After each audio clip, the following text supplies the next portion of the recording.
estar con nosotros aquí en este programa de Círculo Azul, el cuidado para la salud. En este su canal Ixomédica. El día de hoy vamos a hablar de un tema muy interesante, preocupante y también pues de mucha controversia en estos temas, que es el embarazo en adolescentes. Para este tema nos acompaña el día de hoy un gran médico, el doctor Fernando Sánchez Aguirre. Él es médico ginecobstetra. Muchísimas gracias, Fernando, por estar con nosotros para tratar este tema tan importante. Gracias, licenciada. Gracias por la invitación. Al contrario, no es para mí. Muchas gracias. Gracias. Y también nos acompaña, como ustedes saben, pues nuestro médico del programa, el doctor Francisco Higuera. Él es médico internista e infectólogo. Y pues también ustedes saben que todos los viernes está aquí con nosotros para tratar estos temas tan importantes. Muchísimas gracias, licenciada. Gracias. Muchas gracias, licenciada Laura Hernández. Pues bueno, abordar este tema tan importante y preocupante que es el embarazo en la adolescente. ¿Qué estamos dejando de hacer que se ha incrementado tanto este problema con las niñas? Porque son unas niñas. Son niñas. Primero, definir el adolescente y me guío por la OMS, que es quien lo mejor lo ha descrito, y es aquel ser, el grupo etario entre 10 y 19 años de edad. Segundo, algunas cifras. México es el primer país con embarazo en adolescentes entre los miembros de la OCDE. Entonces, tenemos medallas pues muy malas, como el primer país en embarazo en adolescente. Y decimos, bueno, es que no somos los únicos porque los países latinos andan igual que nosotros. Y aquí un dato interesante, es como si fuéramos los latinos con cierta ideología que favorece esto, porque el promedio actual de embarazos en adolescentes en nuestro país es de 70 embarazos por cada 1000 nacimientos. Y Estados Unidos tiene una tasa baja, tiene 20 embarazos por cada 1000 nacimientos. Pero el dato interesante es que la comunidad latina, no digamos nada mexicanos, digamos guatemaltecos, hondureños, la comunidad latina que vive en Estados Unidos son 139 nacimientos por 1000. O sea, ¿qué pasa? ¿Es cuestión cultural? Sí, parte de esto es cultural. ¿Qué estamos dejando de hacer? Nos decía Laura Hernández. Interesantísima pregunta. Lo comentaba con el doctor Higuera. Primero, educación. El embarazo va ligado con la sexualidad, no es aparte. El ser humano, la sexualidad es algo con el que nacemos y con el que vamos a morir, y lo descuidamos. Y el mejor ejemplo que hay en el mundo, el caso único de éxito que hay, es Finlandia. Finlandia decidió iniciar la educación sexual en el área preescolar. Y Finlandia tiene la menor tasa de embarazo en adolescente en el mundo. Entonces, ¿qué estamos dejando de hacer? Educación sexual. Pero ese tema de educación sexual siempre está muy controversial, porque en la misma familia no se habla con nuestras hijas con claridad de esos temas, y siempre estamos escondiendo esas palabras y esos temas de sexualidad. Y la educación, doctor, como dices, por supuesto que juega un papel muy importante. ¿Qué decirle a los padres de familia sobre este tema de la educación sexual? Es que la educación está demostrado en nuestro mismo país. La niña que asiste a la escuela se embaraza menos que la niña que abandonó la escuela. Entonces la educación tiene que ver. ¿Por qué hay detractores de esto? Claro, porque interviene nuestra educación religiosa, interviene. Y entonces dices, ¿qué tenemos que decir a los padres? que es educación, pero educación por parte del profesional, el que tiene el conocimiento, el que se prepara, porque el detractor de que se dé esta educación sexual es el que dice que se ha hecho estudios en niños que recibieron esta información y que no mejoró en nada, que se siguen embarazando. Lo que no dicen es que esos niños la educación sexual la recibieron de los padres o de los maestros que leyeron algo sobre el tema, pero que no saben todo esto. Entonces, cuando la educación ese niño la recibe, porque además tiene el derecho, en el 2015, nuestro país se publicó la norma oficial para este grupo etario, es la norma 047, que la pregunto a mis compañeros y no la conocen. Esta norma 047 nos obliga que si un adolescente acude conmigo a un consultorio público o privado, tiene derecho a la consejería tanto de sus derechos sexuales como reproductivos y por lo tanto anticoncepción. No se la puedo negar. El adolescente tiene derecho a asistir con su padre, madre o con su tutor. Pero si el adolescente decide que quiere estar solo en la entrevista, tiene el derecho. Lo único que tengo que hacer como médico es hacer un consentimiento informado donde se firma que está solicitando la asistencia solo, pero no se la puedo negar. Y le tengo que explicar desde cómo usar un preservativo. Porque el 20% de los adolescentes acuden a pedir consejo a la farmacia. Sí, claro, A la farmacia. Y entonces claro. el adolescente en el 2, porque la información la tenemos, lo que pasa es que no la usamos, el gobierno no nos las dice, porque este es un problema no solo biológico de niños teniendo niños, sino es psicológico. ¿Cuánto afecta a una niña el tener un bebé? Y lo político y lo económico.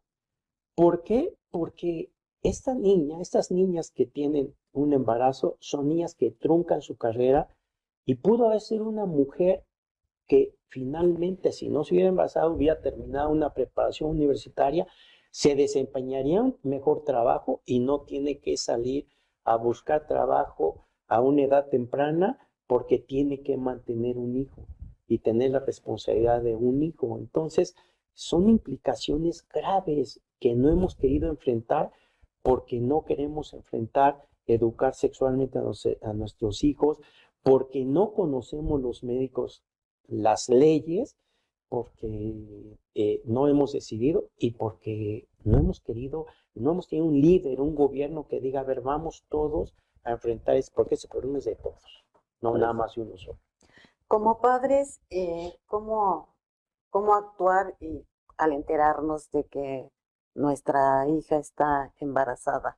Porque viene un conflicto, pues, grave en la familia. Primero, porque, bueno, pues también orientar al adolescente, ¿no? ¿Dónde tenemos que dirigirnos con ellas? Este, la semana pasada tuvimos también una gran experta en psiquiatría, la doctora Irma Corlay, y le comentaba a Irma que muchas veces el aislamiento que tenemos de nuestros hijos, pues lo damos por hecho de que así es el comportamiento en la adolescente, pero no sabemos qué es lo que realmente les pasa, ¿no?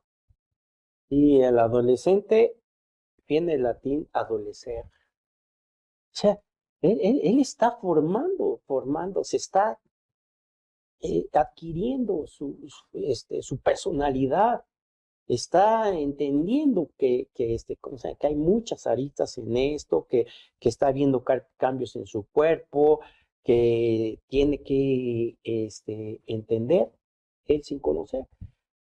Si tu hijo se embaraza, si tu hija se embaraza, claro que yo entiendo a los padres que dicen, es que no es motivo de celebración, pero tampoco lo puedes lanzar a la calle.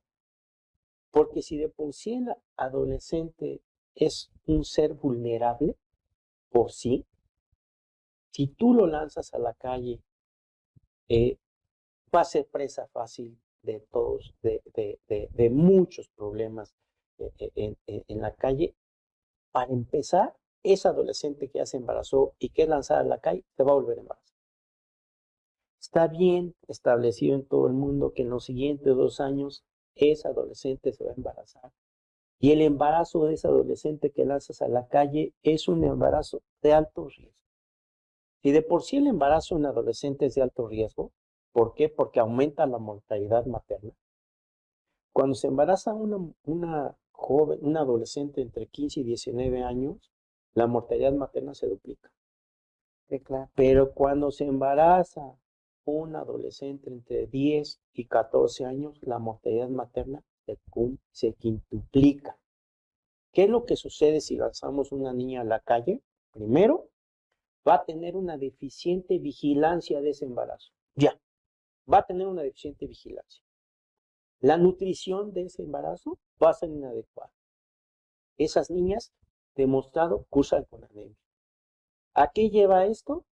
A nacimientos prematuros, a nacimientos de niños con bajo peso, que es algo que se puede solucionar, pero también a una patología de una enfermedad del embarazo, que es la restricción en el crecimiento intrauterino y que le va a dejar daños en ese ser. Un hijo de un adolescente con una mala atención durante el embarazo y el parto puede morir en el primer año de vida más 3, 4, 5 veces más que un niño de una madre de más de 20 años que lleva un control en la tabla de... Laurita, aquí tenemos una pregunta del auditorio que ya ha sido contestada de Jackson Gómez y nos dice, en México específicamente en zonas rurales, para la gente es normal tener hijos, pero usted da una muy buena explicación, doctor. ¿Es verdad que es normal tener hijos a la edad de joven En la parte rural. y en nuestra parte rural? No es lo normal, lo que pasa es que los usos y costumbres en nuestro país, que ahora sí es que se tienen que respetar, y dices, ¿hasta cuándo debemos de respetar que sí existan todavía matrimonios arreglados y que la última cifra de nacimientos, porque no son poquitos, los nacimientos en adolescentes en nuestro país son alrededor de 350,000 a 400,000 nacimientos por año? ¿El problema cuál es? Eso es, pero el problema es que 8,000, casi 8,500, casi 9,000 es en niñas de 10 a 14 años. Es muy alarmante la edad que nos comentas de 10 años. Es alarmante. Imagínate una niña de, ya no vamos a decir 10 años, 12 años. Entonces, los criterios para hablar de embarazo de alto riesgo están bien especificados y dice, con uno que tengas es suficiente para decir embarazo de alto riesgo. Menor de 18 años, 12 años de riesgo. Menor de una talla de 1,50. Esas niñas, muchas de esas niñas, ¿sí? Desnutridas, etc., no llegan al 1,40. ¿Sí? Entonces, están inmaduras esas jovencitas. El nacimiento de esos bebés, la intención es que podían nacer por parto. Imagina una niña de 12 años someterla a un trabajo de parto de 14, 16, 18 horas con dolor. Termina superándolas. La incidencia de cesárea, que de por sí en nuestro país es alta, en esas niñas es muy alta. Somete a una niña de 12 años a una sala de quirófano donde no conoce a nadie, donde su vida está en riesgo, tanto para el médico como para la niña. Es una experiencia desagradable. Desagradable, es algo que no debe de suceder en nuestro país, pero sucede. Entonces, ¿por qué replicamos lo malo? Te decía, o sea, la comunidad latina en Estados Unidos es la tasa más alta de embarazo, solo por debajo del África subsahariana. En África, digo, no es posible. hay estudios ya bien hechos en América Latina y somos los que tenemos la tasa más alta de embarazo en adolescente. Y lo malo es que nos vamos acostumbrando a que es algo como si fuera normal.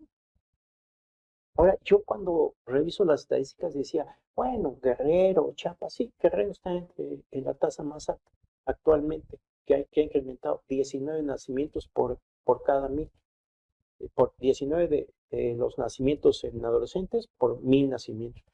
Pero aparece Chihuahua y Coahuila. Y todos nos decimos el sureste, ¿no? También los estados del norte tienen este problema. Yo creo que también juega muy, digo, por supuesto, toda la educación sexual, pero ahorita que comentabas de que van las niñas directo a la farmacia, ¿no? Y toman ahí los anticonceptivos, no tienen una orientación y pues caen en el embarazo. Sí, así es, desgraciadamente. Es que volvemos a lo mismo. ¿Qué estamos tratando de hacer? Educar. Primero, educar en sexualidad. Segundo, educar en anticoncepción. Porque la encuesta nacional del 2012 de salud mostró que el 90% de los adolescentes refirieron que sabían de anticoncepción, que conocían de anticoncepción. Correcto. ¿Cuál conoces? El preservativo. El 80% de las respuestas. Y después, no, pues la píldora de emergencia. Ok, la píldora de emergencia, bueno, desde explicarles, no es un anticonceptivo, es emergencia. Es para cuando tienes. Entonces, no conocen y no es el mejor método anticonceptivo para un adolescente. El preservativo está bien, pero con uso del mejor método que es el dispositivo. Para el adolescente, el dispositivo de cobre es baratísimo. Hay dispositivos de 30 pesos. Dios mío. No vale más de 100 pesos, sobre todo para nuestro gobierno que puede comprar en forma masiva. Los costos no es el problema, no se utiliza. Y dices, bueno, quiero ser mejor porque la niña tiene alguna posibilidad, entonces voy por los dispositivos a base de hormonales que no le afectan y que ahora ya tenemos hasta tipos para la niña adolescente. Tenemos dispositivos muy pequeños que va a tolerar una niña adolescente y que es de larga duración. Así se conocen ahora anticonceptivos reversibles porque no afectan sus derechos reproductivos, de larga duración porque dura 5 años. Tú le pones un dispositivo a una niña de 5 años, cuando tiene 15, bueno, se lo retiras cuando tiene 20 años. Y que ella decida, tiene ese derecho a decir cuándo embarazarse. Tiene ese derecho. El 50 al 80%, dependiendo del país, de los embarazos en adolescentes son no deseados. Se embarazó porque la primera relación de los adolescentes en nuestro país es sin protección. Sí. Y el 90% sabe que existe. ¿Por qué no lo usas? Aunado también a otras circunstancias, del alcohol, el tabaquismo, las redes sociales. ¿Cómo no has tenido relaciones sexuales? ¿Ya tienes 15 años? ¿Qué te pasa?